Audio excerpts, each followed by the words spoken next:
अस्सलाम वालेकुम students. Chemistry के चैप्टर नंबर 6 में लास्ट टाइम हमने जो टॉपिक स्टार्ट किया था वो था यूनिट्स ऑफ कंसंट्रेशन। तो सबसे पहले हमने कंसंट्रेशन को फाइंड करने के लिए जो यूनिट पढ़ा वो था परसेंटेज। आज हम कंसंट्रेशन को फाइंड करने के लिए अगला यूनिट पढ़ेंगे, मोलैरिटी। तो आज का हमारा जो टॉपिक है वो मोलैरिटी है। तो मोलैरिटी भी कंसंट्रेशन को फाइंड करने के लिए इस्तेमाल होती है, ये भी कंसंट्रेशन का यूनिट है। तो मोलैरिटी क्या होती है, इसको पढ़ने से पहले आपको पता होना चाहिए कि मोल क्या होता है।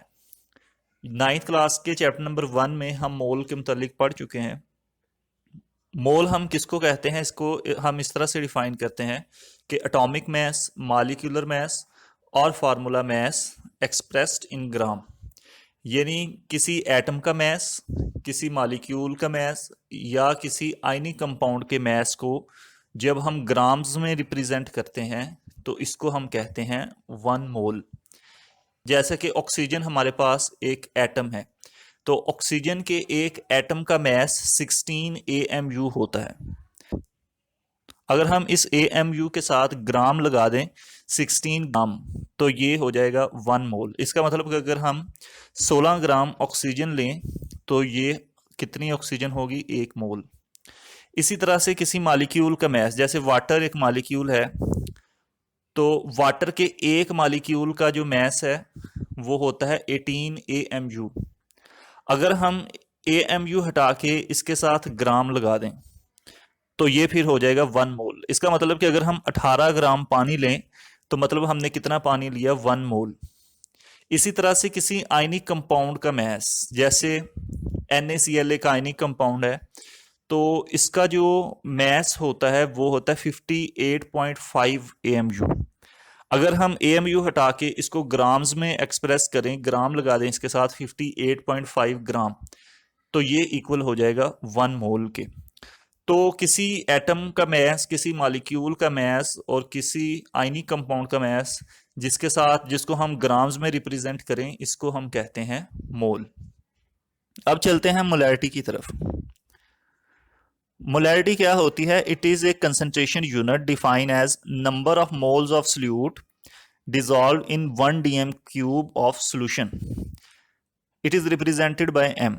तो मोलैरिटी क्या है कि 1 dm क्यूब सॉल्यूशन के अंदर, अब 1 dm क्यूब कितना सॉल्यूशन होता है, तो याद रखें कि 1 dm cube is equal to 1000 cm cube, और ये इक्वल होता है 1000 ग्राम के, और ये इक्वल होता है 1 लीटर के। तो 1 dm क्यूब सॉल्यूशन के अंदर हमने किसी सब्सटेंस के कितने मोल ऐड किए हैं, तो वही उसका मोलैरिटी होगी। जैसे अगर हम NaCl का 1 मोल ऐड करते हैं तो हम कहेंगे कि वो जो सॉल्यूशन बना उसकी मोलैरिटी 1 मोल है। अगर हम 1 dm क्यूब सॉल्यूशन के अंदर 2 मोल NaCl को ऐड करें तो हम कहेंगे कि उस सॉल्यूशन की मोलैरिटी 2 मोल है।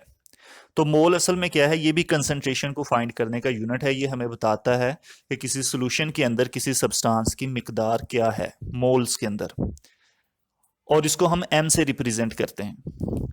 अपने एक्सपेरिमेंट्स के दौरान जब मोलैरिटी को फाइंड करना हो तो इसके लिए जो हम फार्मूला यूज करते हैं वो ये है, molarity is equal to mass of solute over molecular mass of solute multiply by 1 over volume in dm cube.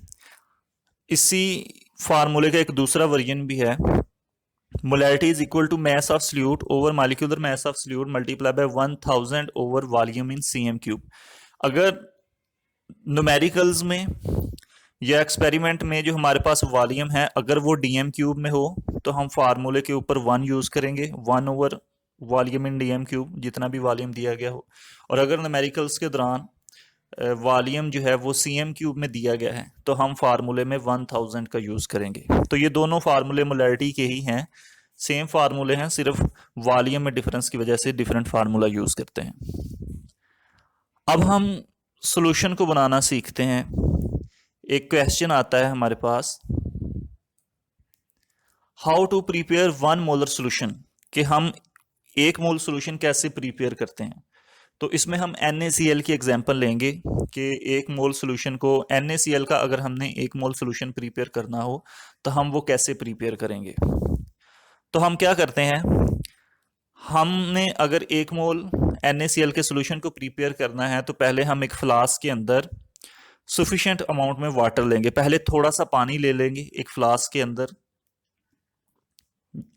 और उस फ्लास्क के अंदर हम 1 मोल NaCl डिजॉल्व कर देंगे।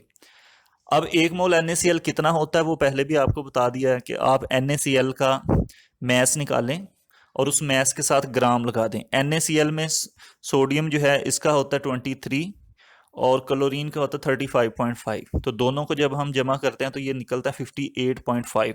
अब अगर हम 58.5 के साथ ग्राम लगा दें तो ये इक्वल हो जाएगा 1 मोल के। तो हम क्या करते हैं कि 58.5 ग्राम मेजर करके NaCl का, नमक का वेट मेजर करके, इसको हम उस थोड़े से पानी में डिज़ोल्व कर देंगे। तो जब ये डिज़ोल्व हो जाए तो फिर हम क्या करते हैं कि इसके अंदर मज़ीद पानी डाल के टोटल जो पानी है उसका वॉल्यूम हम 1 dm³ कर देते हैं। तो फ्लास्क के ऊपर एक निशान बना होता है, अगर वहां तक आप पानी भर दें तो मतलब आपने 1 dm³ वाटर भर दिया।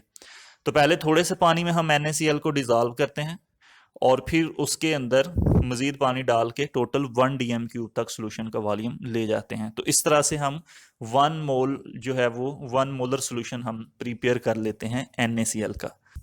हम पहले 1 dm³ वाटर लेके उसमें 1 मोल NaCl इसलिए ऐड नहीं करते क्योंकि अगर हम पहले ही 1 dm³ वाटर लेंगे और फिर NaCl ऐड करेंगे तो फिर टोटल वॉल्यूम जो है वो 1 dm³ से ज़्यादा हो जाएगा।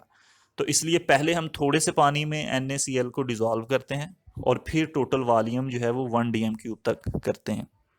तो ये एक इम्पोर्टेंट क्वेश्चन है, इसको भी आप अच्छी तरह से याद करेंगे।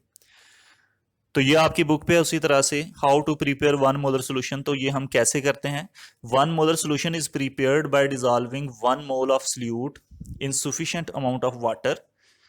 पहले हम क्या करते हैं कि 1 मोल सल्यूट का थोड़े से पानी में डिजॉल्व करते हैं पानी में, and then make total volume of solution up to 1 dm³ in a measuring flask. और फिर जो टोटल वॉल्यूम है वो हम 1 dm³ तक कर देते हैं मेजरिंग फ्लास्क के अंदर। For example, 1 molar solution of NaOH is prepared by dissolving 40 gram of NaOH in sufficient water to make total volume 1 dm³। अगर हमने सोडियम हाइड्रोक्साइड का 1 मोलर सोल्यूशन प्रिपेयर करना हो तो हम 40 ग्राम सोडियम हाइड्रोक्साइड लेते हैं और इसको हम 1 dm³ वाटर के अंदर डिजॉल्व कर देते हैं। तो अब ये जो सोडियम हाइड्रोक्साइड है इसको हम 40 ग्राम क्यों लिया, क्योंकि सोडियम का जो मैस होता है वो है 23, ऑक्सीजन का होता है 16 और हाइड्रोजन का 1। इस सारे को हम जमा करें तो 40 निकलता है और अगर हम 7 ग्राम लगा दें तो ये इक्वल हो जाएगा 1 मोल के। यानी NaOH का 1 मोल कितना होता है 40 ग्राम्स। इस तरह से हम सोडियम हाइड्रोक्साइड का 1 मोलर सोल्यूशन प्रिपेयर कर सकते हैं। तो आज के लिए इतना ही, थैंक यू।